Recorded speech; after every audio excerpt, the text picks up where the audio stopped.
Question को हमें देखना है आज, उसका हम ओवरव्यू आपको दे चुके हैं ना लास्ट टर्न पे, बोलिए वो तो क्लियर हो गया है अच्छे तरह से। हाँ, आज हम लोग ज़रा फोर्स के रिगार्डिंग थोड़ी बात कर लेते हैं कि उस पर कौन कौन से फोर्सेस काम कर रहे होते हैं। देखिए, उससे पहले एक चीज़ देखिएगा, सभी लोग ध्यान से सुने इसको।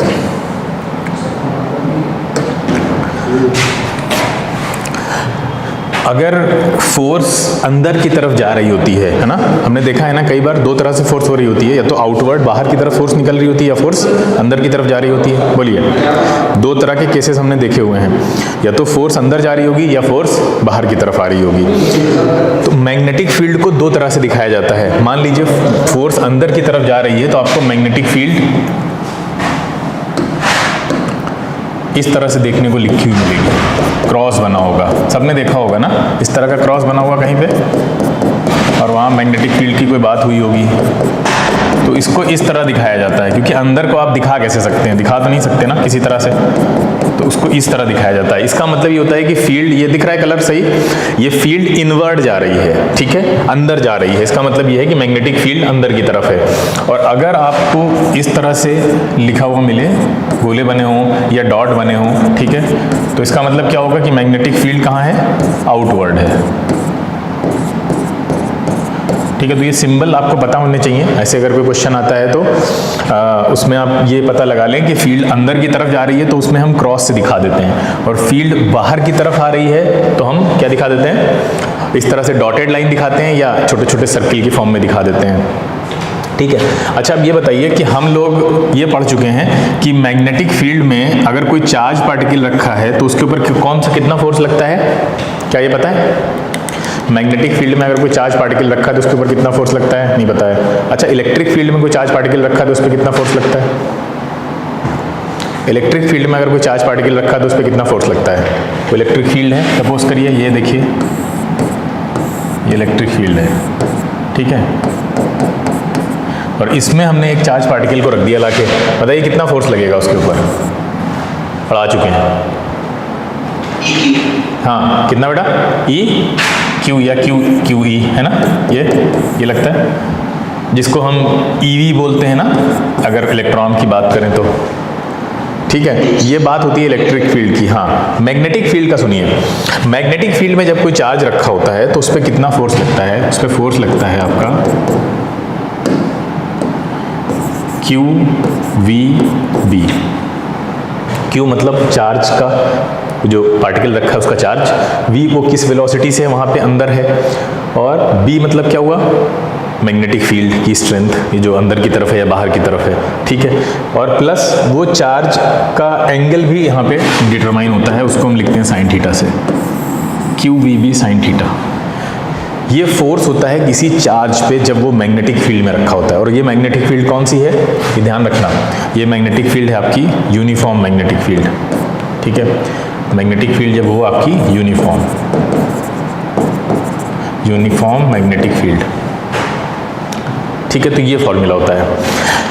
अगर हम चार्ज की जगह पे कंडक्टर के ऊपर कितनी मतलब फोर्स लग रहा है यहाँ पे, जो कंडक्टर यहाँ पे रखा होगा, तो उस पर अगर हम निकालना चाहते हैं, मान लीजिए कंडक्टर रखा है और कोई पर्टिकुलर एंगल पे रखा है, उस पर अगर हम ये फोर्स निकालना चाहें कि कितना फोर्स आ रहा है, तो कंडक्टर में तो बहुत सारे चार्जेस होंगे, बोलिए होंगे ना, कंडक्टर में तो बहुत सारे चार्जेस होंगे अंदर। तो अभी हमने सिंगल चार्ज के लिए निकाला था, अब हमें बहुत सारे चार्जेस के लिए निकालना पड़ेगा, ठीक है, बहुत सारे चार्जेस होंगे कंडक्टर के अंदर, तो उनके लिए निकालना पड़ेगा। तो पहले ये बताओ कि हमने बहुत सारे चार्जेस के लिए करंट का क्या फॉर्मूला निकाला था, जब डिराइव किया था हमने, किसी को याद है? बहुत सारे चार्जेस के लिए करंट का क्या निकाला था भाई? एक सिंगल चार्ज के लिए सिर्फ Q है, n नंबर ऑफ चार्ज के लिए क्या था, NE, बोलो यही था ना? अरे यार, और वेलोसिटी क्या थी, ड्रिफ्ट वेलोसिटी है ना, VD, यही जो सिंगल के लिए V लिखी हमने यहाँ पे, VD मान लो इसको, कोई दिक्कत नहीं है, NEA VD, और इसका कुछ ना कुछ एरिया भी तो होगा और लेंथ भी होगी, दो चीजें होंगी, बोलो, इसका कुछ यहाँ पे क्रॉस सेक्शनल एरिया होगा और लेंथ होगी, तो वो भी आएगा ना यहाँ पे, बोलो, NEA VD AL, और कुछ मिसिंग है इसमें? पूरा हो गया, इतना ही था, बताइए। जब बहुत सारे चार्जेस हो जाएंगे तो हर चार्ज पार्टिकल उसकी वेलोसिटी, उसका एरिया और क्या हो गया लेंथ, NEAVDAL, और क्या आएगा मैग्नेटिक फील्ड आ जाएगी आपकी B, और कितने एंगल पे ये रखा हुआ है, इसका ये एंगल कितना बना रहा है, ये वाला एंगल थीटा मान लेते हैं साइन थीटा। ये होता है फोर्स पूरे कंडक्टर के ऊपर। कोई कंडक्टर अगर मैग्नेटिक फील्ड में रखा है तो उसके ऊपर कितना फोर्स लगेगा, ठीक है। अब आप खुद बताइए इसकी जगह पे हम लोग क्या लिख सकते हैं, इसकी जगह पे बताइए, इसकी जगह पे क्या लिख सकते हैं, आई लिख सकते हैं, आई लिख सकते हैं ना। तो ये फॉर्मूला क्या बनेगा, एल नहीं होगा, एल तो कंडक्टर की लेंथ है, तो क्या होगा IBL साइन थीटा। तो ये फॉर्मूला आप याद रखिएगा, ठीक है। ये फॉर्मूला कब है, जब एक कंडक्टर के ऊपर, जब उसको मैग्नेटिक फील्ड में रखा जाता है, उसके ऊपर कितना फोर्स लगता है, ठीक है। वो करंट कैरिंग कंडक्टर भी हो सकता है, नॉन करंट कैरिंग कंडक्टर भी है। तो इसको बोलते हैं, जो फोर्स लगने वाला फोर्स है, इसको बोलते हैं लॉरेंट फोर्स। लॉरेंट फोर्स का नाम सुना है, नहीं सुना है, ये है लॉरेंट फोर्स, जो जब किसी कंडक्टर को हम मैग्नेटिक फील्ड में रखते हैं, यूनिफॉर्म मैग्नेटिक फील्ड, तो वो लगता है, ठीक है। और इसको, इसकी डायरेक्शन को कैसे डिटरमाइन किया जाता है कि लॉरेंट फोर्स किस डायरेक्शन में लग रहा है, वहां पे हमारी हेल्प करने के लिए आता है फ्लेमिंग्स का लेफ्ट हैंड रूल। तो आपसे अगर पूछा जाता है क्वेश्चन में कि बताइए फ्लेमिंग का लेफ्ट हैंड रूल किस फॉर्मूले से डिटरमाइन होता है, या उसके ऊपर लगने वाला फोर्स का मैग्नीट्यूड हम कैसे निकालते हैं, तो आप कहेंगे लॉरेंट फोर्स से। या इसको घुमा के पूछ सकता है कि लॉरेंट फोर्स की डायरेक्शन हम कैसे निकालेंगे, तो क्या आंसर होगा, फ्लेमिंग के लेफ्ट हैंड रूल से निकालते हैं, ठीक है। आगे चलें, बोलिए, कोई दिक्कत नहीं, चलिए फिर। अब यहां पे देखिए, ये आपका एक आर्मेचर कॉइल हो गई, ये आपके दो मैग्नेट हो गए, ठीक है। अब इन दोनों, इसमें जो मैग्नेटिक फील्ड लाइन्स है वो कुछ ऐसे जा रही होंगी, है ना, ये सब तो क्लियर है, बिल्कुल क्लियर दिख भी रहा होगा। उसके बाद क्या है, ये क्या कहलाती है, स्प्लिट रिंग हो गई, है ना, XY हमने नाम दे दिया उनका। ये क्या हो गए, कार्बन ब्रशेस हो गए, ठीक है, जो उसके साथ लगे होंगे, EF नाम दे दिया हमने, और इसको एक हमने बैटरी से कनेक्ट कर दिया, एक स्विच लगा दिया, सर्किट कंप्लीट हो गया, क्लियर। अब आप देखिए, जैसे ही स्विच को आपने, देखिए यहाँ पे पहले स्विच ऑफ था, आपने जैसे ही स्विच को ऑन किया, तो इसमें करंट फ्लो स्टार्ट हो जाएगा। ये देखिए कुछ ऐसे, ये देखिए दिख रहा है ना, करंट किधर फ्लो हो रही है भाई, ये पॉजिटिव टर्मिनल है तो पॉजिटिव से नेगेटिव ही जाएगी, ऑब्वियस ही बात है, पॉजिटिव है, नेगेटिव है तो करंट ऐसे जा रही है, देखिए, है ना, ये इधर से फिर वापस ऐसे करके आ जाएगी, ठीक है। ये देखिए, अब ये बताइए कि यहाँ पे अगर हम आपसे, अभी रोटेशन होगा नहीं होगा इसमें, बताइए, बिल्कुल होगा, इसकी वजह से रोटेट करेगा ये देखिए कुछ इस तरह से।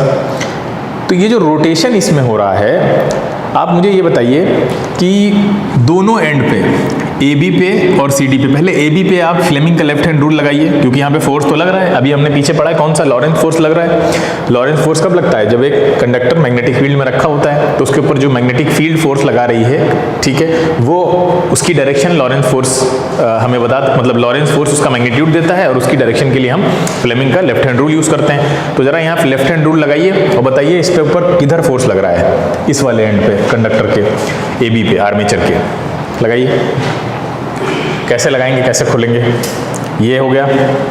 मैग्नेटिक फील्ड की डायरेक्शन कहाँ है, नॉर्थ से साउथ, तो आप जो आपकी 4 फिंगर है उसको इधर ले चलिए, ठीक है, ऐसे, ये देखिए हमने 4 फिंगर को उधर कर दिया। करंट किधर है, ऊपर है, तो मिडिल फिंगर करंट को दिखाती है ना, तो मिडिल फिंगर को ऐसे ऊपर कर दिया, बताइए फोर्स किधर है, दिख रहा होगा ना भाई। सबसे पहले आपने 4 फिंगर को इधर किया, ठीक है, 4 फिंगर इधर क्यों किया, क्योंकि नॉर्थ साउथ डायरेक्शन में आपकी मैग्नेटिक फील्ड लाइन जाती है, नॉर्थ से साउथ, तो 4 फिंगर आपकी मैग्नेटिक फील्ड लाइंस को दिखाती है, तो इधर कर दिया, ठीक है। फिर करंट मिडिल फिंगर दिखाती है, तो मिडिल फिंगर ऊपर जानी चाहिए, क्योंकि करंट ऊपर जा रही है, तो आपने मिडिल फिंगर को ऊपर कर दिया, ठीक है। ये वाली फिंगर इधर ही रहनी चाहिए, कौन सी, आपकी ये जो आपकी 4 फिंगर है। फिर थंब को खोल लीजिए, थंब किधर आ रहा है, बताइए फोर्स किधर लगेगा यहाँ पे, इस वाले एंड पे फोर्स किधर लगेगा, इस वाले एंड पे फोर्स बाहर की तरफ लग रहा है ना, बोलिए, अरे बोलो भाई, हाँ, फोर्स बाहर की तरफ लग रहा है इधर वाले एंड पे। अच्छा यहाँ निकालिए फोर्स, यहाँ फोर्स किधर लग रहा होगा? इस एंड पे, सीडी वाले एंड पे। सीडी वाले एंड पे फोर्स किधर लग रहा होगा? सीडी वाले एंड पे कुछ नहीं करना है आपको, ये तो फोर फिंगर तो इधर ही जाएगी आपकी, ठीक है, मिडिल फिंगर नीचे हो जाएगी इस बार। तो इस बार थंब कहाँ है? अंदर जा रहा है, देखो।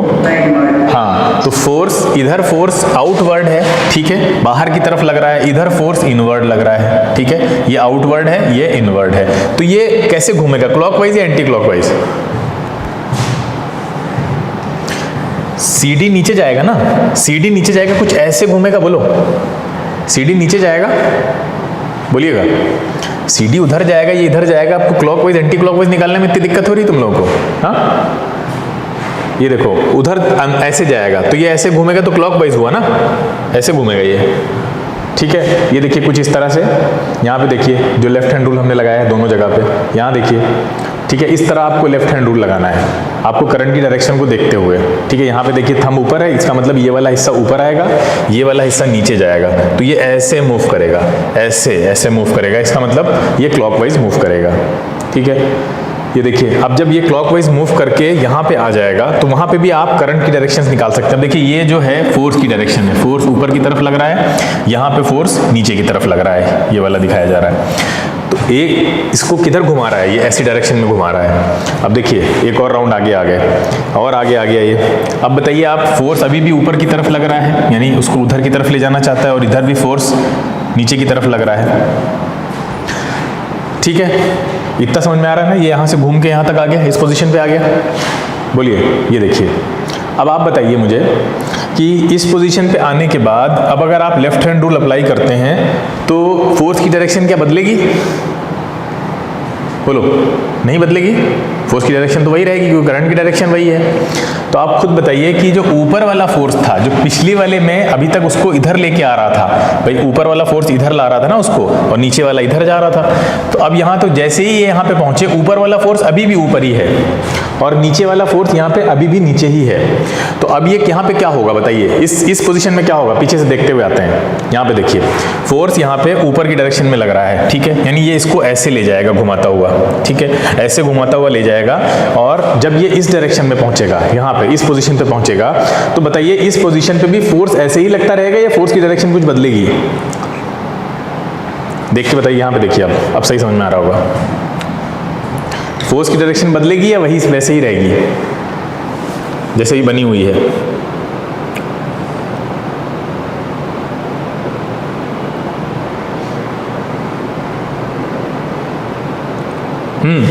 बोलिए जल्दी।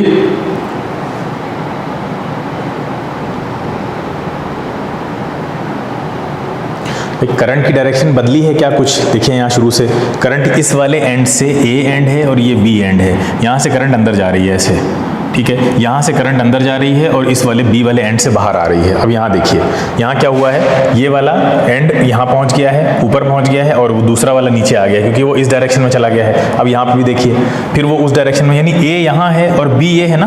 बोलो, इतना तो समझ में आ रहा होगा। ए ये है, बी ये है, क्लियर? ए वाला एंड ये है, बी वाला एंड ये है। ए वाले एंड से करंट जा रही थी, पीछे भी हमने देखा था, यहाँ पे भी अभी करंट जा ही रही है। अब आप खुद सोचिए कि यहाँ पे जब करंट अंदर जा रही है तो यहाँ पे लेफ्ट हैंड रूल अगर आप अप्लाई करते हैं तो वैसे ही आएगा ना। बताइए, ये ऐसे जाके बाहर की तरफ ही अभी भी फोर्स लग रहा होगा इसके ऊपर, इस डायरेक्शन में भी बाहर की तरफ फोर्स लग रहा होगा इसके ऊपर। अगर यहाँ पे यहाँ पहुँचने के बाद भी इसके ऊपर बाहर की तरफ फोर्स लग रहा है, तो ये बताओ इसको इधर घुमाएगा अब या इधर घुमाएगा, यानी सी डायरेक्शन में या डी डायरेक्शन में? बोलिए। जो आप इस पोजीशन पे आने के बाद जो उसके ऊपर फोर्स लग रहा है वो उसको किधर ले जाएगा? आगे ही शिफ्ट करता चला जाएगा या वापस बैकवर्ड मोशन शुरू हो जाएगी? ये लॉजिक और कॉमन सेंस लगाइए यहाँ पे।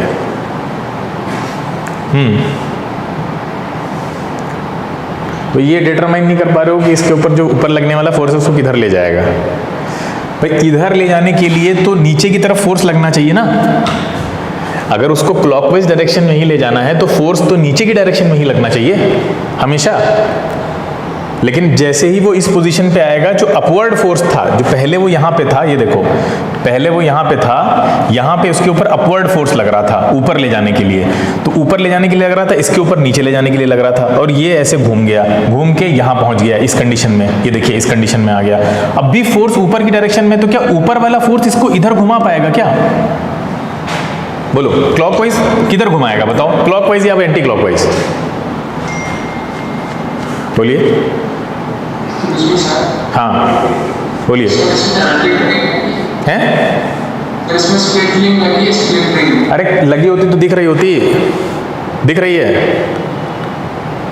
यहाँ स्प्लिट रिंग दिख रही है, फिर तो नहीं लगी है। चलिए बताइए। आप स्प्लिट रिंग को हाँ, एंटी क्लॉकवाइज मतलब ये वाला इधर वापस उसी डायरेक्शन में, ये एंटी क्लॉकवाइज हो गया, ये है क्लॉकवाइज। किधर ले जाएगा? इधर वापस, यानी जिधर से आया था उधर वापस ले जाएगा। क्या यही कह रहे हो? बोलो। जिधर से आया था, जैसे मैं यहाँ पे कोई चीज़ उठा के दिखाता हूँ, जैसे मान लो ये कीबोर्ड है, इससे समझो, ये पहले ऐसे था, ठीक है, देखो ये बिल्कुल इसको इस तरह समझिए आप, ये ऐसे था पहले, है ना, ऐसे था, तो क्या था, इधर वाले हिस्से पे ध्यान से देखो, इस वाले ऐसे देखो, इस वाले हिस्से पे कैसा फोर्स लगा? अपवर्ड लगा ना, और इस पे डाउनवर्ड लगा। कैसे हुआ था? ऐसे ही तो हुआ था भाई, ये ऐसे मूव कर रहा था, कैसे मूव कर रहा था बताओ? चलो इसमें देखो ना, इसमें भी तो दिख रहा होगा सही से, यहाँ देखो पीछे चलते हैं, ये देखो, अब इसकी पोजीशन पे रखते हैं बिल्कुल ऐसे ही, है ना, जैसे ये रखा हुआ है। ये वाला हिस्सा ऊपर जाएगा, वो वाला नीचे जाएगा। बोलो, कुछ ऐसे जाएगा ना? यस। हाँ, अब देखिए ऐसे जा रहा है, ये देखिए ऐसे जाते जाते यहाँ आ गया ना, ऐसी कंडीशन में, सही है, ऐसी कंडीशन में आ गया घूमते हुए। पहले यहाँ था, यहाँ से ऐसे इस वाले फोर्स ने इसको ऊपर उठाया, इस वाले ने इसको नीचे दबाया, तो ये ऐसे मूव करता हुआ यहाँ तक पहुँचा, ठीक है, यानी हाफ साइकिल लगभग कंप्लीट होने वाली थी। लेकिन यहाँ पे पहुँचते ही करंट की डायरेक्शन अगर वही है जो पहले थी, वही करंट की डायरेक्शन है, तो फिर अब क्या होगा, ये वाला फोर्स हमेशा ऊपर बना रहेगा, ये वाला फोर्स हमेशा नीचे बना रहेगा। तो जब वो यहाँ पे पहुँचेगा, तो खुद सोचो, इस वाली कंडीशन में जो ऊपर वाला फोर्स है, ये इसको इधर अपनी वापस ओरिजिनल कंडीशन में वापस लाएगा या नीचे दबाएगा? अब तो इसको ऐसा चाहिए ना, ये वाला एक राउंड पूरा करने के लिए इसको यहाँ पे उस फोर्स की रिक्वायरमेंट है जो इसको दबाए ऐसे, जबकि इसके ऊपर इस कंडीशन में फोर्स कौन सा लग रहा है? ऊपर की तरफ वाला फोर्स जो है वो उसको वापस ऐसे ले आएगा ना। बोलो भाई, ये ऐसे जाएगा, और ये यहाँ पे ऊपर, अगर करंट की डायरेक्शन नहीं बदली तो ऊपर वाला वो फोर्स जो है, जो अभी ऊपर लग रहा था, वो ऊपर ही लगता रहेगा, और एक टर्न के बाद क्या होगा, थोड़ा सा जब वो टर्न करके आगे पहुंचेगा तो वापस से उसको अपनी पोजीशन पे ले आएगा। यानी ये जो मोटर है वो ऐसे टर्न करने लगेगा। बोलो, ये समझ में आ रहा है? ऐसे करने लगेगा, हाँ, है ना। हाँ, अगर आपने करंट की डायरेक्शन को नहीं बदला तो ये मोशन होगी, और ये चीज हमें दिखा रही है कि ये तो एक साइकिल भी पूरा नहीं कर पाएगा, है ना। ऐसे कहाँ कर पा रहा है? एक साइकिल पूरा करने से पहले ही उसके क्या हो रहा है, वापस आ जा रहा है वो। तो ये मोटर आपके किसी काम का नहीं है। अब आपको समझ में आया कि हमको करंट की डायरेक्शन क्यों बदलनी जरूरी है, अदरवाइज क्या होगा, मोटर आगे का रोटेशन पूरा नहीं कर पाएगा। आपको फोर्सेस की डायरेक्शन बदलनी होगी आगे जैसे ही जाएंगे आप। तो जैसे ही इस कंडीशन में ये आर्मेचर आपका पहुंचा है, फोर्सेस अगर आप चाहते हैं कि यहाँ पे फोर्स डाउनवर्ड हो जाए, यहाँ पे अपवर्ड हो जाए, यही थी ना ओरिजिनल कंडीशन, यही ओरिजिनल कंडीशन थी ना। यहाँ का फोर्स अपवर्ड था, यहाँ का डाउनवर्ड था, तभी तो ये मूव किया था। देखो, ये थी ओरिजिनल कंडीशन। यहाँ का फोर्स अपवर्ड था जो इसको इधर जाने पे मजबूर कर रहा था, यहाँ का फोर्स डाउनवर्ड था जो उसको नीचे जाने पे मजबूर कर रहा था। दोनों कपल फॉर्म कर रहे थे, है ना, और कपल से टॉर्क प्रोड्यूस होता है और रोटेशनल मोशन होने लगती है। तो इसने ऐसे मोशन करना स्टार्ट कर दिया। लेकिन सोचो, अगर यहाँ पे भी फोर्सेस की डायरेक्शन वही रहेगी तो वो आधा करेगा, फिर जो कपल यहाँ पे होगा वो उसको वापस उसी पोजीशन पे ले आएगा। तो आपको जो है वो न सिर्फ कपल बनाना है, बल्कि उसकी डायरेक्शंस को भी चेंज करना है, ताकि आप रेगुलर एक ही डायरेक्शन में मोटर घूमता रहे आपका। वरना एक बार क्लॉकवाइज मोशन होगी, एक बार anti clockwise, clockwise anti clockwise, कोई फायदा नहीं होने वाला। क्लियर हुआ बात? हाँ, बात समझ में आई? बोलिए। हाँ, तो अब हम लोग क्या कर सकते हैं यहाँ पे, बताइए क्या करना पड़ेगा हमें चेंज करने के लिए? क्या करना पड़ेगा, देखिए यहाँ पे ध्यान से, अगर हम यहाँ पे सभी लोग ध्यान से देखें, अगर हम एनी हाउ यहाँ पे क्या कर दें, करंट की डायरेक्शन को बदल दें। करंट की डायरेक्शन को बदलने का मतलब ये, जैसे ये ए है, ये बी है, ये उधर पहुंच गया घूम के, तो ए में ही करंट जा रही थी, अगर सोचो ए में करंट ना जाकर पहले अब बी में जाने लग जाए, अगर करंट की डायरेक्शन कुछ ऐसी हो जाए, ऐसे हो जाए, ऐसे ऐसे, अब जरा तुम लोग ध्यान से निकालो, क्या फोर्सेस की डायरेक्शन अभी भी वही रहेगी या बदल जाएगी, सोचो, निकालो जरा, फ्लेमिंग का लेफ्ट हैंड रूल लगाओ। ये है करंट। अब देखो यहाँ पे अगर रूल लगाते हैं हम लोग लेफ्ट हैंड रूल, तो कैसे लगेगा बताइए, ये 4 फिंगर तो वहीं रहेगी, है ना, करंट की डायरेक्शन नीचे हो गई, ये देखो फोर्स अंदर जा रहा है, बोलो, करंट की डायरेक्शन अब नीचे हो गई, तो फोर्स अंदर की तरफ जाएगा नहीं जाएगा, तो अब ये जो ऊपर की तरफ फोर्स जा रहा था वो फोर्स कैसा हो जाएगा, बोलो, अंदर की तरफ हो जाएगा, जिसको अंदर ले जाएगा। इधर क्या होगा, यहाँ पे भी देखो, यहाँ पे भी क्या होगा कि आपने 4 फिंगर उधर की, ठीक है, करंट की डायरेक्शन ऊपर है, अब तो यहाँ का फोर्स कैसा है बेटा, आउटवर्ड है ना, तो आउटवर्ड फोर्स क्या करेगा, इसको नीचे ले जाने के बजाय ऊपर ले जाएगा। तो अब खुद सोचो, ये फिर ऐसे क्लॉकवाइज मूव करने लगेगा, नहीं, ये ऐसे मूव करेगा, वो वाला फोर्स उसको नीचे ले जा रहा है, ये वाला ऊपर ले जा रहा है, तो इसका मोशन आगे क्लॉकवाइज कंटिन्यू रहेगा, जैसा स्टार्ट हुआ था, स्टार्टिंग में स्टार्ट हुआ था क्लॉकवाइज, स्टार्टिंग में ये वाला फोर्स ऊपर था, ये वाला नीचे था, फिर जैसे आगे बढ़ के यहाँ पर आया था, तो यहाँ पे फोर्सेस उसी डायरेक्शन में होने की वजह से वापस से एंटी क्लॉकवाइज मोशन स्टार्ट हो जा रही थी, लेकिन हमको चाहिए था वैसे ही आगे मूव करता रहे, तो हमें क्या करना पड़ेगा, जैसे ही वो इस पोजीशन पे पहुंचेगा, जैसे ही हाफ राउंड पूरा करने वाला होगा, यहाँ से करंट की डायरेक्शन चेंज करनी पड़ेगी हमको।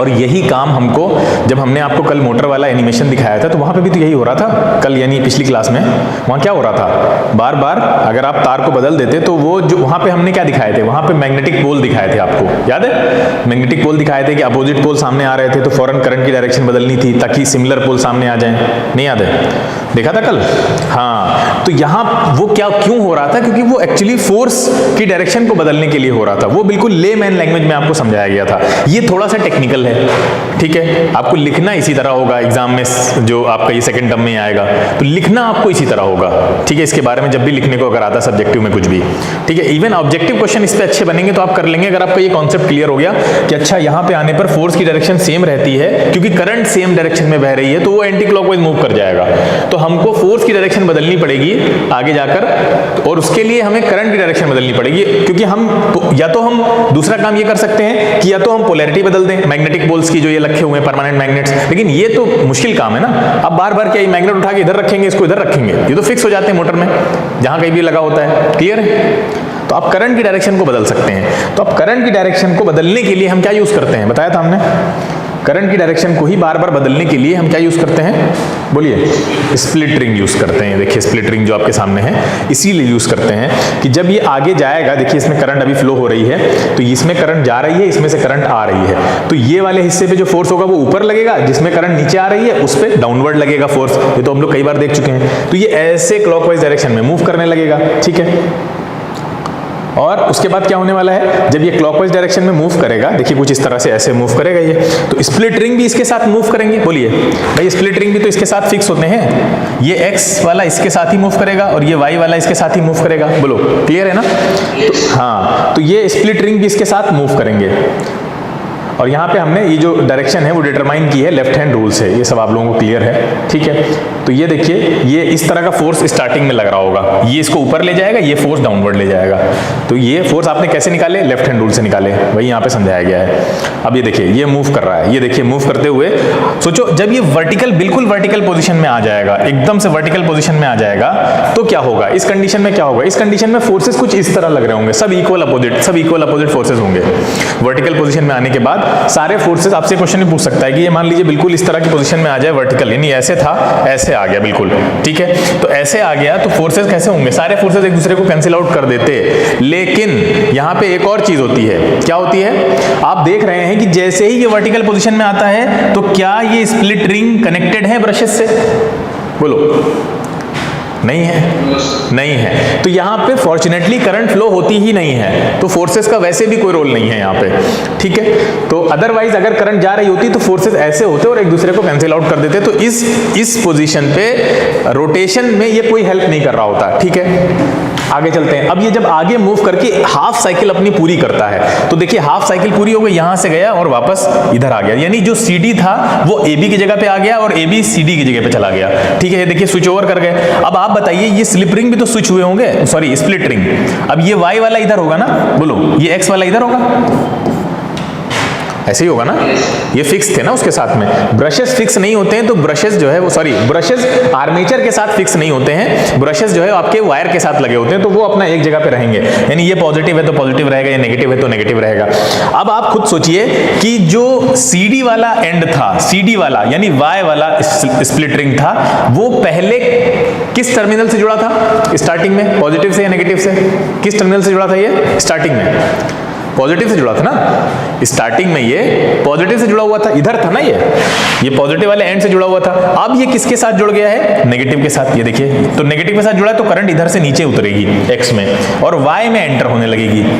तो ये फायदा है स्प्लिट रिंग का कि जो काम आपको मैन्युअली करना पड़ता हर हाफ साइकिल के बाद, वो वाला काम आपका स्प्लिट रिंग ऑटोमेटिकली करे दे रहे हैं। ठीक है, आपको मैन्युअली ये करना पड़ता कि CD को पॉजिटिव बनाना पड़ता, इसको नेगेटिव बनाना पड़ता हाफ साइकिल के बाद, वही काम आपका स्प्लिट रिंग कर रहे हैं यहाँ पे, वो उसको पॉजिटिव बनाए दे रहे हैं और इसको नेगेटिव, फिर हाफ साइकिल के बाद इसको फिर पॉजिटिव कर देंगे, उसको फिर नेगेटिव कर देंगे, यानी करंट की डायरेक्शन हर हाफ साइकिल के बाद क्या हो जाएगी?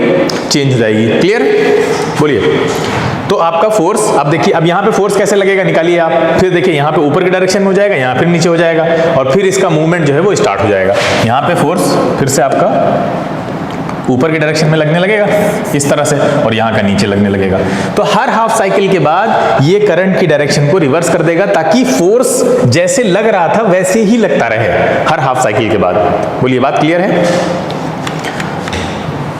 हाँ, हर एक एंड पे। ठीक है, यानी इधर वाला जो एंड होगा उस पे फोर्स अपवर्ड ही लगना चाहिए और इधर वाले एंड पे डाउनवर्ड लगना चाहिए। उसके लिए बहुत जरूरी है कि हर बार आप उसकी डायरेक्शन को बदलते रहिए। ठीक है, जब AB इधर आ जाएगा तो अब AB जब इधर आ जाएगा तो AB पे डाउनवर्ड फोर्स की जरूरत नहीं है यहाँ पे। जब ये इधर आ गया, इधर आएगा तो उसको अपवर्ड फोर्स चाहिए होगा। तो अपवर्ड फोर्स कैसे मिलेगा? उसको पॉजिटिव से ऐड कर दीजिए। पॉजिटिव टर्मिनल से जो भी एंड जुड़ा होगा उस पर अपवर्ड फोर्स लगेगा और नेगेटिव टर्मिनल से जो भी एंड जुड़ा होगा उस पर डाउनवर्ड फोर्स लगेगा। बोलो, इतना क्लियर है सबको? हाँ, तो ये आपका क्या है, इलेक्ट्रिक मोटर या DC मोटर का कॉन्सेप्ट था जो कंप्लीट हो गया। आपको कोई डाउट है जल्दी पूछिए।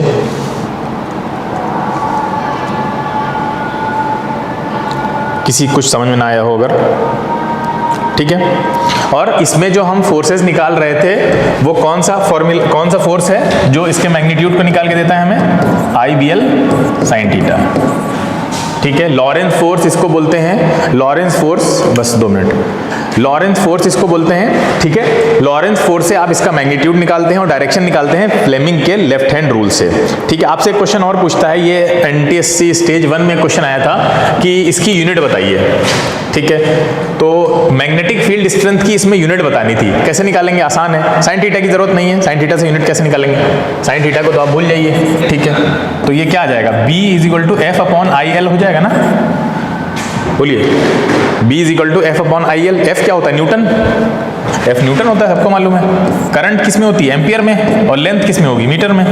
तो एक तो ये है न्यूटन पर एम्पियर मीटर। ठीक है, मैग्नेटिक फील्ड की जो स्ट्रेंथ है तो उसकी मैग्नेटिक फील्ड की यूनिट क्या आ जाएगी? वो आ जाएगी आपकी न्यूटन पर एम्पियर मीटर। क्लियर है? और इसको एक इंपॉर्टेंट नाम से जानते हैं, सभी बच्चे जानते होंगे, क्या नाम है? इसको बोलते हैं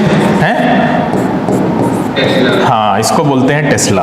1 टेस्ला, टेस्ला के नाम पे रखा गया है। ठीक है, टेस्ला, या इसको एक चीज और बोलते हैं, कोई जानता है? टेस्ला के अलावा भी कुछ बोलते हैं इसको, वो नाम भी बहुत इंपॉर्टेंट है। इसको बोलते हैं वेबर पर मीटर स्क्वायर।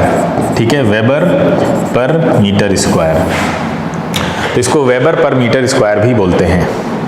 ये याद रखिए, मल्टीपल चॉइस क्वेश्चंस के लिए बहुत ज़्यादा इंपॉर्टेंट है। आपके बोर्ड में भी इस तरह के क्वेश्चंस आने की पॉसिबिलिटी है, सेकेंड हाफ में भी, और NTSC में तो आने ही है। ठीक है, तो ये सब छोटी छोटी चीज़ें, फैक्चुअल चीज़ें आपको पता होनी चाहिए इसके बारे में। बोलिए, क्लियर है? कोई डाउट नहीं? अच्छा, आपसे ये पूछ सकता है कि बताइए DC मोटर किस प्रिंसिपल पे काम करता है, तो आप क्या बोलेंगे? DC मोटर क्या करता है? DC मोटर इलेक्ट्रिकल एनर्जी को किस में कन्वर्ट करता है? बोलो भाई। मैकेनिकल में, इलेक्ट्रिकल को मैकेनिकल एनर्जी में कन्वर्ट कर देता है। ठीक है, तो इतना याद रखना, ये प्रिंसिपल है इसका। ये इलेक्ट्रिकल एनर्जी लेगा आपसे बैटरी से, या एसी वाली लेगा तो एसी मोटर कहलाएगा वो, और वो क्या कर देगा, उससे आपके जो काम है वो आसान हो जाते हैं। ठीक है, उसको मैकेनिकल एनर्जी में कन्वर्ट कर देगा। तो क्लियर है, कोई दिक्कत नहीं, सब बच्चों को है, समझ में आ गया पूरा। डीसी मोटर कर लेंगे, बोलिए। हाँ चलिए, अच्छी बात है। पहला 1 बाय 1 करते चलना है ना यहाँ से। पहला क्या कह रहा है सर? Option C. क्या हो गया? तो ऑप्शन सी। ऑप्शन सी क्या है, इनकरेक्ट है कि करेक्ट है? इनकरेक्ट है। पहला कह रहा था the direction of the magnetic field at a point is taken to be the direction in which the north pole of a magnetic compass needle points. बिल्कुल सही है, ऐसे ही तो हम लोग डिटरमाइन करते थे। ठीक है, पहला सही है। दूसरा कह रहा है magnetic field lines are closed curve. बिल्कुल सही है। If magnetic field lines are parallel and equidistant they represent zero field strength. ये सही है। ये क्या रिप्रेजेंट कर रहा है? ये वाला ऑप्शन बताइए, तीसरा वाला। अगर पैरेलल हो और इक्वी डिस्टेंट हो, पैरेलल हैं और बराबर दूरी पर हैं, तो ये क्या जीरो दिखा रहे हैं? ये तो यूनिफॉर्म दिखा रहे हैं ना, यूनिफॉर्म। हाँ, तो यही गलत होना चाहिए। तीसरा, चौथा क्या कह रहा है? The relative strength of a magnetic field is shown by the degree of closeness of the field lines. बिल्कुल सही बात है। अगले क्वेश्चन क्या कह रहा है? If the key in the arrangement, अरे अरेंजमेंट तो गायब ही कर दिया है, is taken out the circuit is made open and the magnetic field lines are drawn over the horizontal plane ABCD। देखते हैं क्या क्या हो सकता है। खैर इसको अभी स्किप कर देते हैं, ये फिगर हमें बनाना पड़ेगा, इसमें टाइम लगेगा। आगे चलते हैं, पहले और क्वेश्चन ले लें। कह रहा है a circular loop placed in a plane perpendicular to the plane of paper carries a current when the key is on. The current as seen from the points A and B। ये भी मुझे लग रहा है क्या गड़बड़ कर दिया, इसमें भी फिगर है क्या? अरे कोई फिगर नहीं लगाए हैं।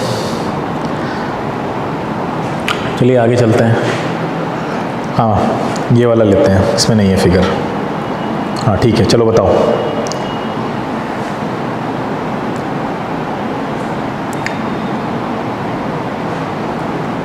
इसमें क्या होगा?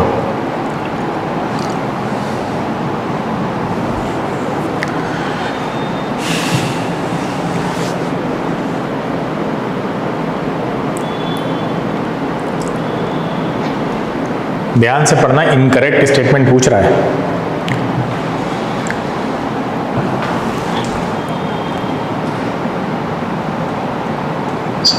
सर सी, ऑप्शन सी।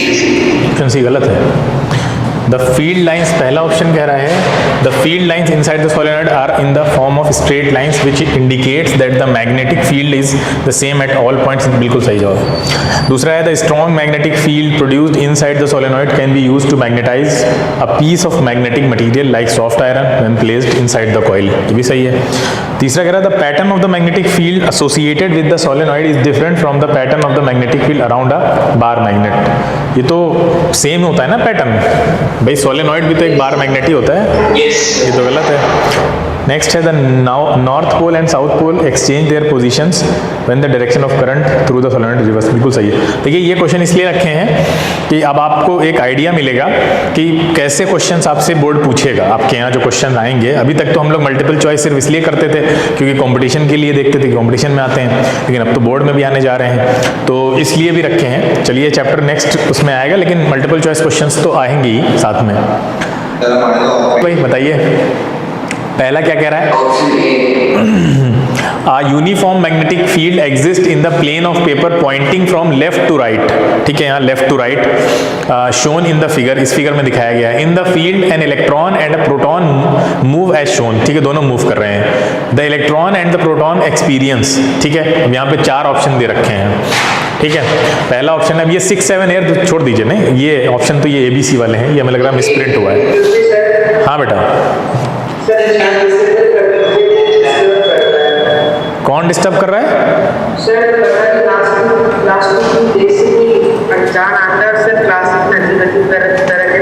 ये सर मेरा नाम लेके आया है। अच्छा अच्छा, ठीक है ठीक है। सर बहुत पहले, इससे पहले आया था कि अंग्रेज आदित्य करके कोई आया था।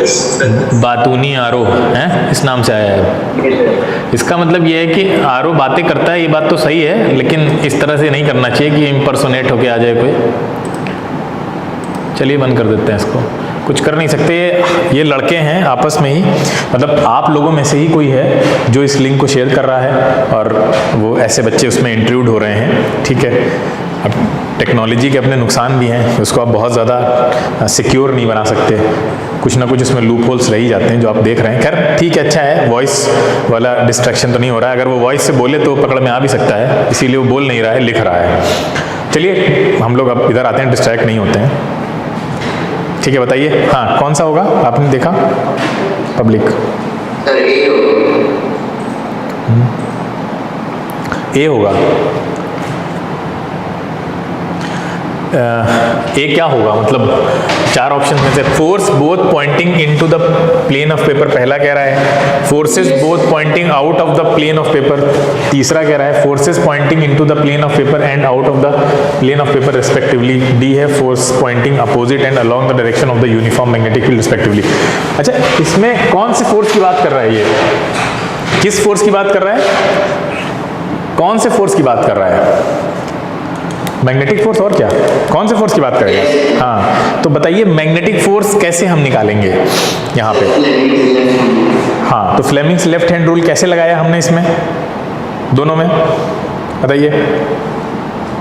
इलेक्ट्रॉन नीचे जा रहा है तो उसकी करंट ऊपर होगी, हाँ ठीक है, करंट भी ऊपर ही है। हाँ, और सर मैग्नेटिक फील्ड लेफ्ट से राइट है। हाँ ठीक है, बिल्कुल सही है। ये क्लियर है, सबको समझ में आ गया? यहाँ हमने कैसे निकाला है दोनों पे? इलेक्ट्रॉन की करंट ऊपर होगी, बोलो, इलेक्ट्रॉन की करंट ऊपर होगी, मिडिल फिंगर करंट दिखाती है ना, बोलो। मैग्नेटिक फील्ड तो पहले ही दिखा रखी है आपको, तो ये इधर होगी, ये करंट ऐसे है तो इसमें फोर्स अंदर लग रहा है ना इलेक्ट्रॉन पे, ये देखो। अरे यार, इलेक्ट्रॉन के बारे में देखिए, करंट ऊपर होगी तो मिडिल फिंगर ऊपर जाएगी, और जो आपकी इंडेक्स फिंगर है वो तो नॉर्थ से साउथ ही पॉइंट करेगी ना, नॉर्थ से साउथ डायरेक्शन में जिधर मैग्नेटिक फील्ड है। तो आपका जो थंब है वो कहाँ जा रहा है, अंदर जा रहा है, बोलिए। तो इसका मतलब इलेक्ट्रॉन पे फोर्स किधर लग रहा है, इनवर्ड।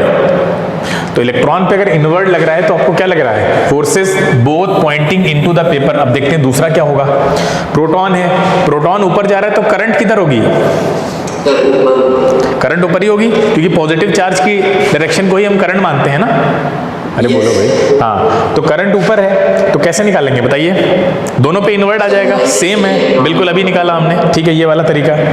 तो ये देखिए, ये ऐसे लगेगा अंदर जा रहा है, दोनों के मामले में अंदर ही जा रहा है, तो इन पॉइंटिंग इनवर्ड से है, ठीक है। और इनवर्ड का जो सिंबल होता है वो क्या होता है, वैसे सिंबल ही बन के आता है। अगर मैग्नेटिक फोर्स इनवर्ड लग रहा है तो इनवर्ड का सिंबल ऐसे बना होता है, ऐसे क्रॉस, ये भी याद रखना। अगर फोर्स इनवर्ड है तो क्रॉस सिंबल लगेगा, और आउटवर्ड है तो इस तरह से डॉट डॉट बने होंगे या सर्किल छोटे छोटे बने होंगे ऐसे ऐसे। तो ये याद रखना, कभी भी क्रॉस बनाओ तो समझ जाओ कि इनवर्ड फोर्स की बात हो रही है, इनवर्ड मैग्नेटिक फील्ड की बात हो रही है, ठीक है, सॉरी फोर्स की। और आउटवर्ड अगर है तो क्या लगा, क्या बना होगा, डॉट डॉट बने होंगे। हाँ ठीक है, आगे चलते हैं। चलिए बताइए, commercial electric Motors do not use, क्या यूज नहीं करते हैं?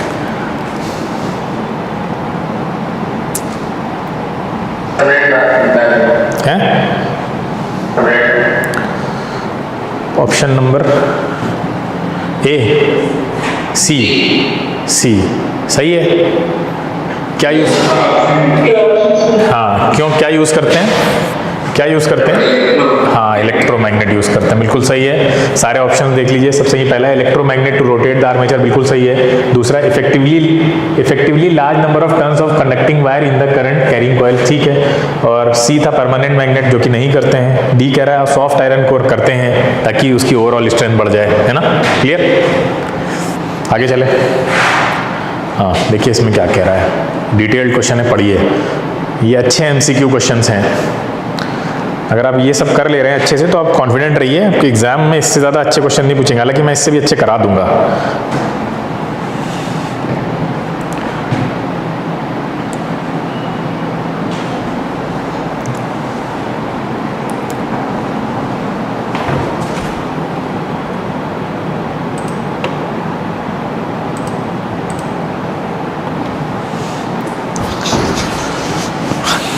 क्या पूछ रहा है? There are 2 coils bound on a non conducting cylindrical rod, ये दिखा हुआ है फिगर में। इनिशियली क्या हुआ? The key is not inserted, then the key is inserted and later removed, ठीक है, बाद में उसको हटा लिया गया। हुआ क्या? The deflection in the galvanometer remains 0 throughout, ठीक है। फिर आगे क्या कह रहा है? There is a momentary deflection in the galvanometer but it dies out shortly, ठीक है। ये क्वेश्चन अभी आप नहीं कर पाएंगे, क्यों? क्योंकि ये क्वेश्चन किस पे बेस्ड है? ये क्वेश्चन हाँ इलेक्ट्रोमैग्नेटिक EMI पे, तो इसको भी हम स्किप करते हैं, अभी ये कॉन्सेप्ट पढ़ना है हमें। आगे आते हैं, चूज द इनकरेक्ट स्टेटमेंट। पहला कह रहा है फ्लेमिंग्स लाइट, ये भी नहीं अभी करना है, राइट हैंड थंब रूल आ गया। यहाँ देखते हैं ये क्या बोल रहा है? Constant current flows in a horizontal wire in the plane of the paper from east to west, ठीक है। The direction of the magnetic field at a point will be north to south. कैसा होगा? चलो ये तो कर सकते हैं ना।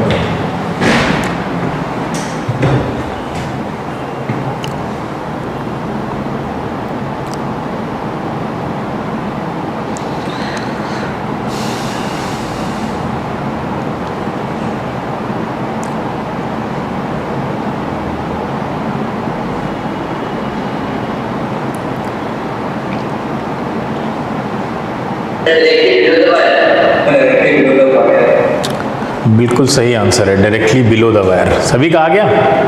निकाल लिया सबने? अच्छा, क्या रहा है पहले देखिए क्वेश्चन में। कांस्टेंट करंट फ्लो कर रही है हॉरिजॉन्टल वायर में in the plane of the paper from east to west, ठीक है। ईस्ट टू वेस्ट ये दिखाई ना करंट की डायरेक्शन, यहाँ पे है ना, ऐसे जा रही है। फिर कह रहा है the direction of magnetic field at a point will be north to south. ये बोल भी दिया उन्होंने कि वो नॉर्थ टू साउथ है। नॉर्थ टू साउथ है मतलब नॉर्थ टू साउथ है मतलब ऐसे जा रही होगी नीचे की तरफ, बोलिए ऐसे। नीचे होगी ना, हाँ। फिर पूछ क्या रहे हैं कि नॉर्थ टू साउथ तो है, लेकिन नॉर्थ टू साउथ में दो तीन ऑप्शन बन जाते हैं ना, ऊपर नीचे, है ना, आगे या पीछे जिसको बोलते हैं हम, तो कैसी होगी? उसमें ऑप्शन दिए थे directly above the wire, directly below the wire, at a point located in the plane of the paper on the north side of the wire. ये हमने क्या तरीका बताया था निकालने का, आपको याद करिए। स्टार्टिंग में क्या बताया था जब पढ़ाना स्टार्ट किया था? इसको निकालने का तरीका बताया था ना, मैग्नेटिक फील्ड्स।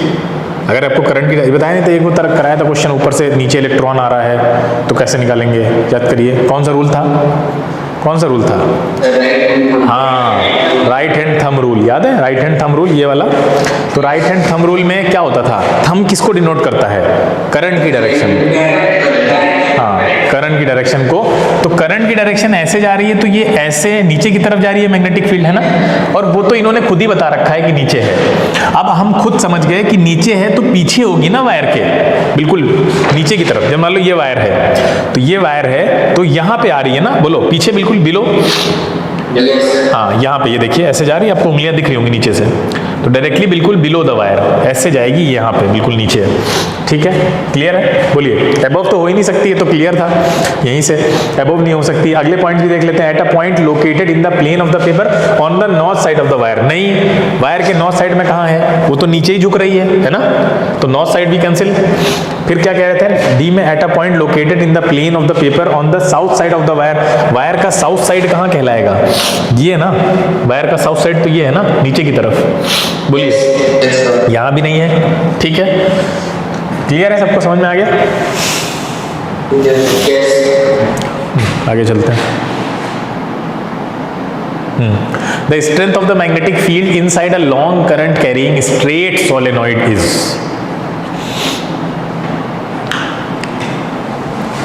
बताइए।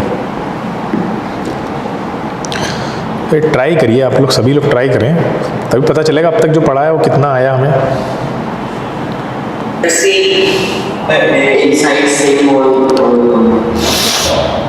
क्या सब सेम रहती है ना, ठीक है। आगे चलते हैं। सही है, सी। टू कन्वर्ट एसी जनरेटर, छोड़ते हैं अभी।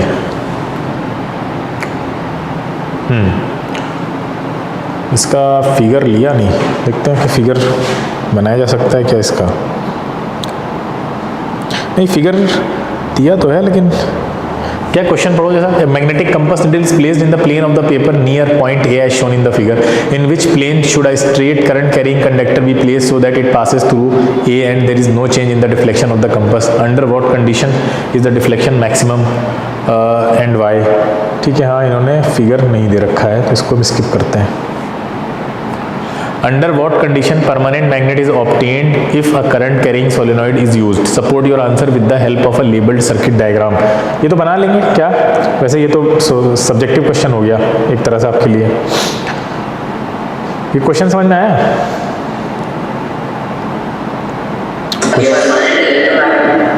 हाँ, परमानेंट इलेक्ट्रोमैग्नेट को ऑब्टेन करने के लिए आपको क्या करना होगा? कौन? इलेक्ट्रिसिटी पास हमेशा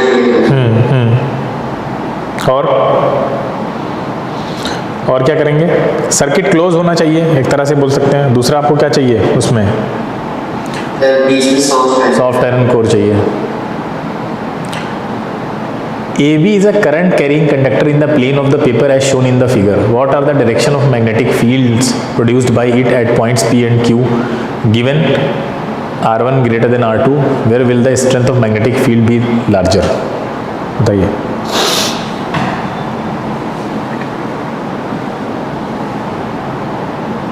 कि फिगर दिख रहा है क्लियर? R1 R2 कौन से D वाले की जो है? फिगर नहीं दिख रहा क्या क्लियर? फिगर क्लियर है?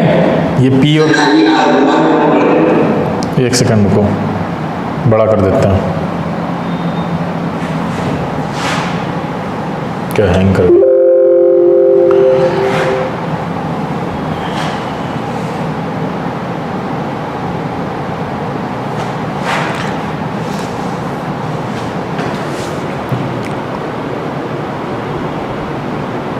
हैंग कर गया क्या? आ गया।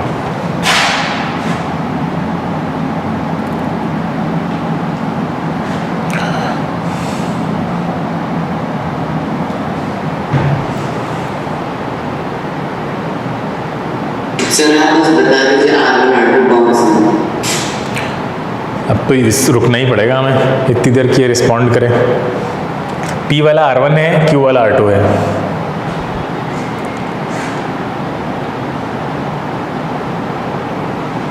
सर तो Q पे ज़्यादा लार्जर है। सही तो है, ये होगा। अच्छा, ये इतना ही बड़ा हो सकता है, इससे बड़ा नहीं हो पाएगा।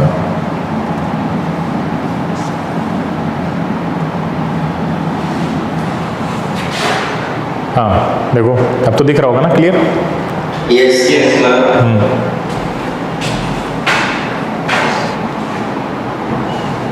तो क्या होगा आंसर? अब देखिए निकालिए। स्ट्रेंथ Q पे ज़्यादा होगा। क्यू पे ज़्यादा होगा। रीज़न? सर क्योंकि वो पास है। हाँ बिल्कुल सही। समझ गए ना सब बच्चे? आसान था क्वेश्चन, थोड़ा लॉजिकल था, हैं?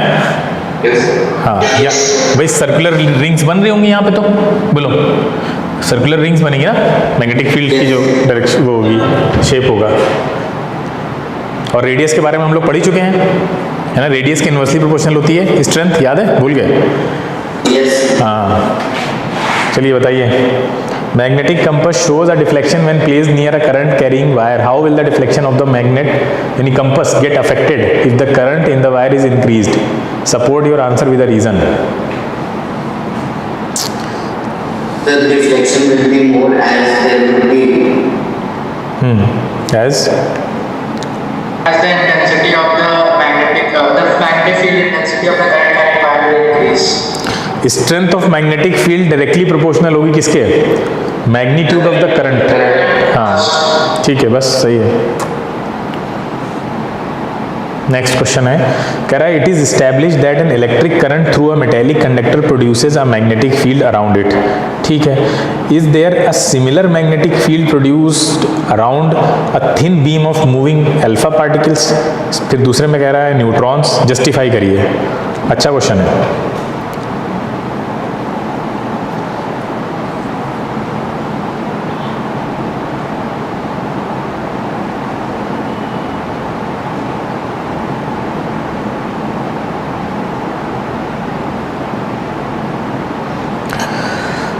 अच्छा क्वेश्चन है, इसका मतलब है मुश्किल नहीं है, हैं? So the alpha पार्टिकल्स में करंट मैग्नेटिक फील्ड बनेगी और न्यूट्रॉन्स में नहीं बनेगी। तो कैसे बनेगी ये भी तो बताइए।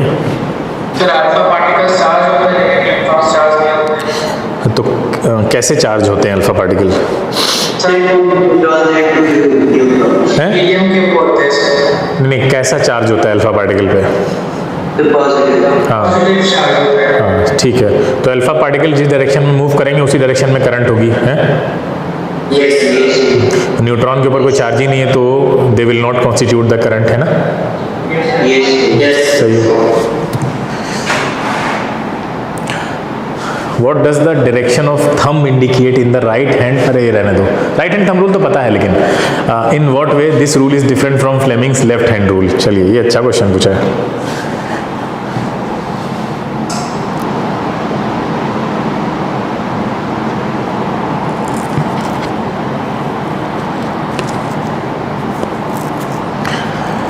इससे समझ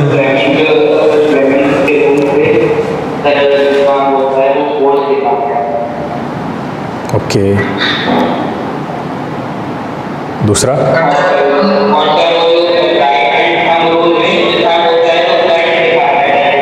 क्या दिखाता है?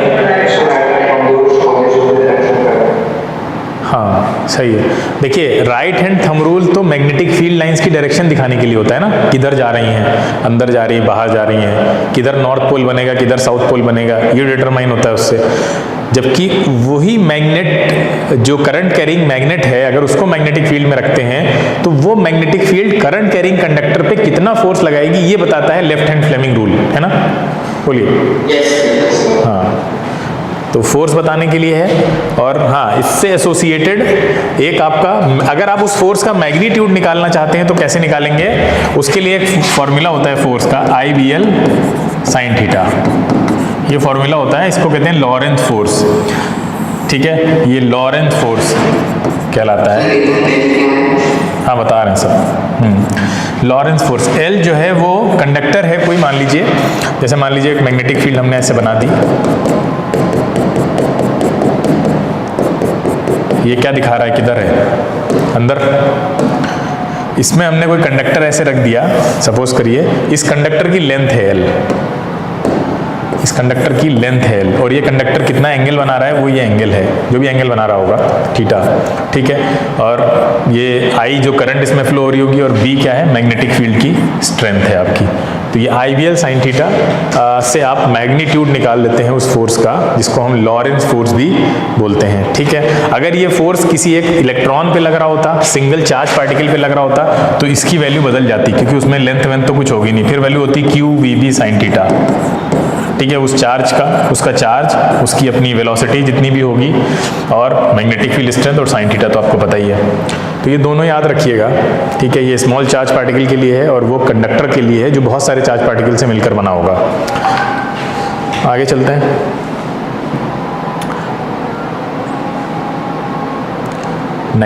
Meena draws magnetic field lines of the field close to the axis of a current carrying circular loop.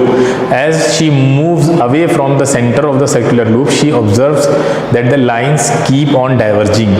How will you explain her observation?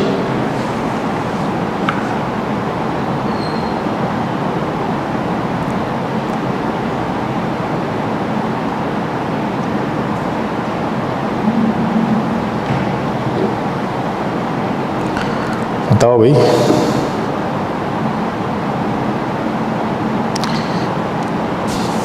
Situation based question है, ठीक है, आने चाहिए ये।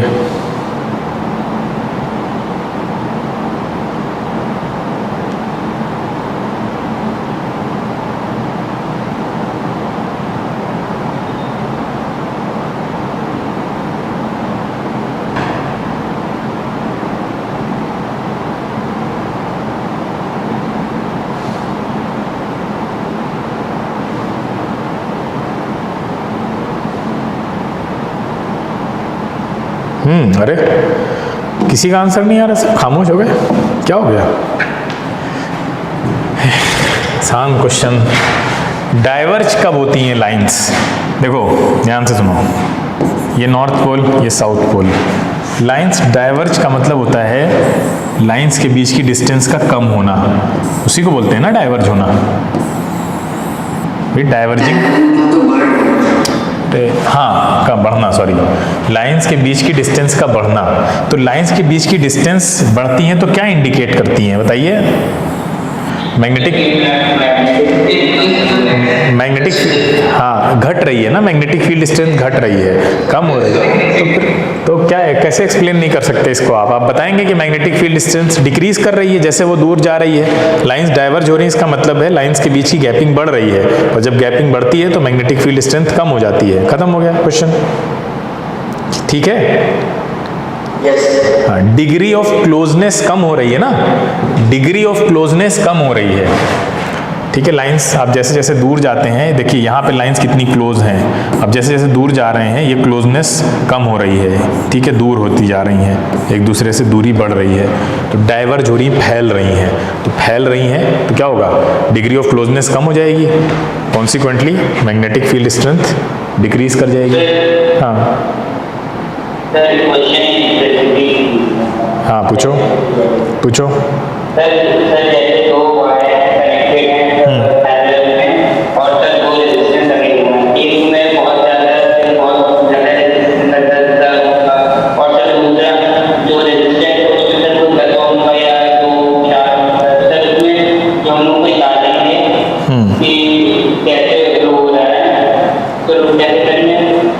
क्या कैसे हो रहा है?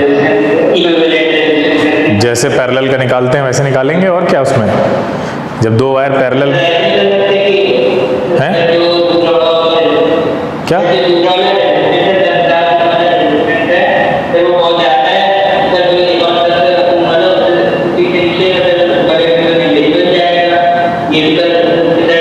क्या क्या क्या क्या क्या क्या नेग्लिजिबल जाएगा? क्या नेग्लिजिबल जाएगा? अच्छा वैल्यू अपनी, हाँ तो मतलब तुम्हारा कहने का मतलब उसको छोड़ दें हम, यही कह रहे हो ना? हाँ तो छोड़ सकते हैं, छोड़ सकते हैं, हम डिपेंड करता है आपका जो आंसर है, ऑप्शन है वो कैसे दिए हुए हैं, छोड़ भी सकते हैं, लेकिन आपको अगर आंसर बहुत क्लोज है तो आपको कैलकुलेट करके निकालना पड़ेगा, इफेक्ट तो डालेगा ही ना वो कुछ ना कुछ। हाँ इसका बताइए क्या होगा? What does the divergence of the magnetic field lines near the ends of a current carrying straight solenoid indicate? अरे अभी पीछे वाला क्वेश्चन देखा है यार, क्या इंडिकेट कर रहा है? मैग्नेटिक फील्ड स्ट्रेंथ फॉल कर गई है ना? हाँ तो फिर next, name 4 appliances where in an electric motor a rotating device that converts electrical energy to mechanical energy is used as an important component. In what respect motors are different from generators? अच्छा ये आप generator पढ़ने के बाद अच्छे से answer कर पाएंगे, ठीक है? वैसे कर सकते हैं, देखो इलेक्ट्रिक फैन है, मिक्सर्स हैं, वॉशिंग मशीन्स हैं, सब आपके आसपास हैं, कंप्यूटर डिवाइसेस हैं। तो यहाँ पे क्या हो रहा है, इलेक्ट्रिक मोटर एक रोटेटिंग डिवाइस है जो कि इलेक्ट्रिकल एनर्जी को मैकेनिकल एनर्जी में कन्वर्ट कर रहा है ना? और बहुत इंपॉर्टेंट कंपोनेंट होता है। तो मोटर का काम होता है इलेक्ट्रिकल एनर्जी को मैकेनिकल में कन्वर्ट करना, जबकि जनरेटर आप इसका उल्टा काम करते हैं, बिल्कुल उल्टा करते हैं, मैकेनिकल को इलेक्ट्रिकल में कन्वर्ट करते हैं। तो कॉमन सेंस बेस्ड भी क्वेश्चन था, मान लीजिए आपने नहीं पढ़ा जनरेटर के बारे में, फिर भी इतना तो जानते ही हैं आप। नेक्स्ट है, what is the role of the two conducting stationary brushes in a simple electric motor? क्या काम होता है ब्रशेस का? ब्रशेस का काम क्या होता है?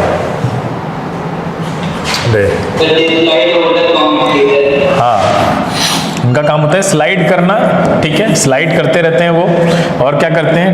कांटेक्ट को मेंटेन करते हैं, ठीक है? किससे? किसकी बात पूछ रहा है ये? Electric motor to maintain the contact with split ring, इसी से तो लगे होते हैं।